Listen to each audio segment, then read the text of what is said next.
ఉత్తరకాశీ జిల్లాలో ఆకస్మిక వరదలు సంభవించిన ప్రాంతాల్లో సహాయక చర్యలు కొనసాగుతున్నాయి. ఇప్పటి వరకు వివిధ ప్రాంతాల్లో చిక్కుకుపోయిన 70 మందిని రెస్క్యూ బృందాలు కాపాడాయి. మరో 50 మంది ఆచూకీ ఇంకా తెలియాల్సి ఉంది. ఆచూకీ తెలియకుండా పోయిన వారిలో ఒక జూనియర్ కమిషన్ ఆఫీసర్, 8 మంది జవాన్లు ఉన్నారు. వివిధ ప్రాంతాల్లో చిక్కుకుపోయిన 65 మందిని హెలికాప్టర్ల ద్వారా మాట్లీ పట్టణానికి తరలించారు.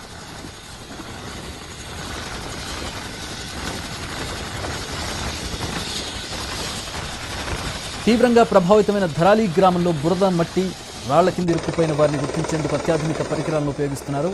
సహాయక చర్యలు ఎన్డీఆర్ఎఫ్, ఇండియన్ ఆర్మీతో పాటు ఎయిర్ ఫోర్స్ సిబ్బంది పాల్గొంటున్నారు.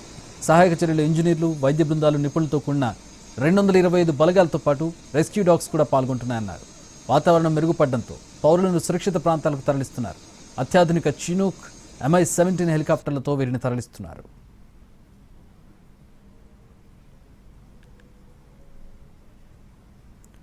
ఈ నెల 5న ఉత్తరాఖండ్ గంగోత్రిలోని ధరాలి గ్రామం వద్ద ఉన్న పర్వత శ్రేణిలో క్లౌడ్ బర్స్ట్ అయింది.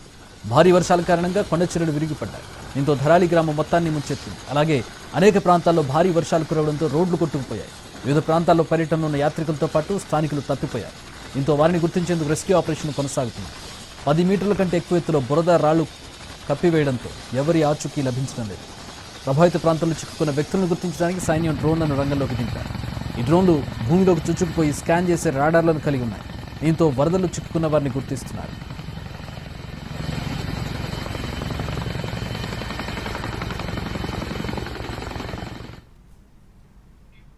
ఉత్తరాఖండ్లోని ధారాలి గ్రామాన్ని ఖీర్ గంగా నది ముంచెత్తడంతో ఇప్పుడు ఆ గ్రామం బురద, రాళ్లతో నిండిపోయింది.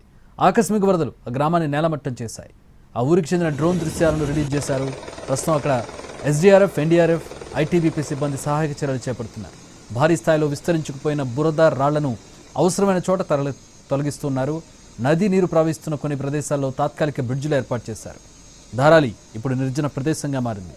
జల విలయం, కొన్ని హోటళ్లు కొట్టుకుపోవడంతో టూరిస్టులను తరలిస్తున్నారు. క్లౌడ్ బర్స్ట్, కొండ చర్యల వల్ల అనేక మంది గల్లంతయ్యారు. అయితే ఇప్పటివరకు 70 మందిని రెస్క్యూ చేశారు. 50 మంది మిస్సింగ్లో ఉన్నారు. అత్యాధునిక పరికరాల ద్వారా రెస్క్యూ ఆపరేషన్ కొనసాగుతోంది.